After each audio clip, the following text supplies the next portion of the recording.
I told them in that press conference, it was October 24th, 1980 what? 1989.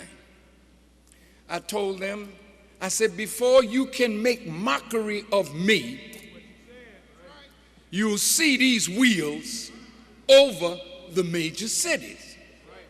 I didn't even get out of Washington. The wheels came right over the government, right over the White House. Are you listening? And it was on the news for 3 days. Bush was trying to get reelected. And in a press briefing with Tom Brokaw, Brokaw asked Bush, could you tell us about your vision for the future of America? He said, I don't want to talk about no visions. Am I lying? See, let me tell you something about the enemy.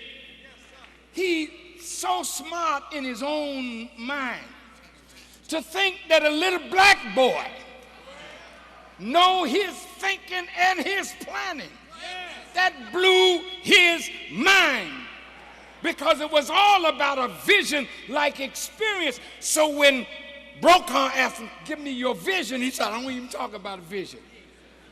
Because his mind was completely messed up. Now, Brother Don. Where's Don Muhammad? Step out here, brother. This is Brother Don, our minister in Boston, Massachusetts. He called me one day and he said, Brother Minister, the gangs in Boston have gone on the warpath and they've shot up $250,000 worth of property. You remember that? Yes, sir. And he said to me, he said the gang leaders told him, if Farrakhan tells us to put the guns down, we'll do it. Yes, so I said, well, brother, let me think about this, because I didn't tell him to pick the guns up. So why should I be the one to tell him to put the guns down? I said, but let me think on this. In the meantime, Sister Sherry from Mexico calls and said, congratulations on your anniversary. I said, anniversary? Yes, me and Khadijah had just been married, I think 36 years. She said, yes, congratulations for that. But what I was talking about on the anniversary of your experience on the wheel. When she said that, what he said to me made me see that an attack was coming on black youth. Now, you remember the movie Menace to Society? Colors? All these movies showing black youth in a savage way. And movies go all over the world, and they were positioning us for a slaughter so that when they did it, the world would not even cry out because they were picturing us in a shameful and savage way. So I started moving around the country talking about stop the killing. Is that right? Thank you, Brother Don. Now, it's getting close to the time of the Million Man March. And I realize that black men are under assault. I know I can't bring 1 million men, but let me tell you how that happened. This is a tell-it-all day. Well, not quite all, but a lot of it. Listen, you know David Dinkins? The black folk in New York wanted a black mayor.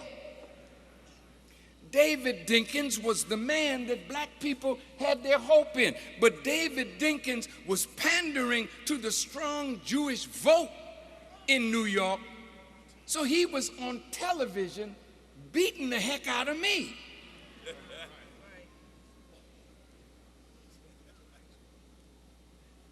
Now, poor brother, it's just like a waste of time to beat up on somebody that really can't fight. You can't fight me in any way. I could have tore him a brand new backside, brother. But I said, black people want a black mayor, I'll stand down. And when Reverend Jackson had a dinner here in Chicago, Percy Sutton came to that dinner and came to my table and patted me on my shoulder and said, thank you. Because of you, we have a black mayor. Because if I had gone into New York and began to tear him up, it would have divided the black community and we would have never had a black mayor. So I swallowed it. Yes, sir. It ain't ego. It's my love for you. Listen.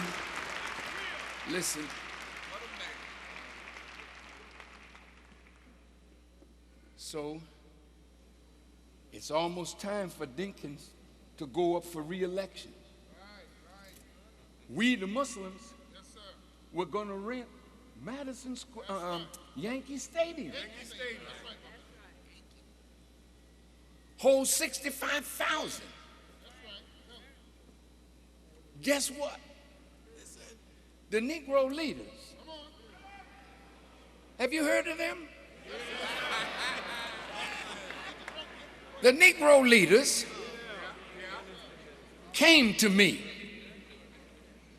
and said, Farrakhan, we don't want you to come in the city now because he's trying to get reelected.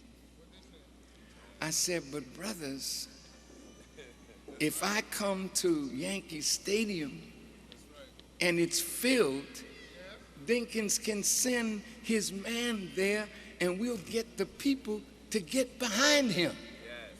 They said, well, that sounds good, Farrakhan, but it would be better if you didn't come. He said, now, if you don't come, we will unite. And when you do come, all of us will stand with you.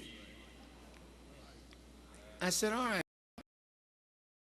Backed away.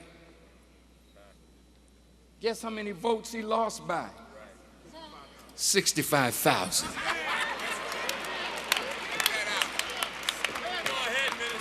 And guess what else?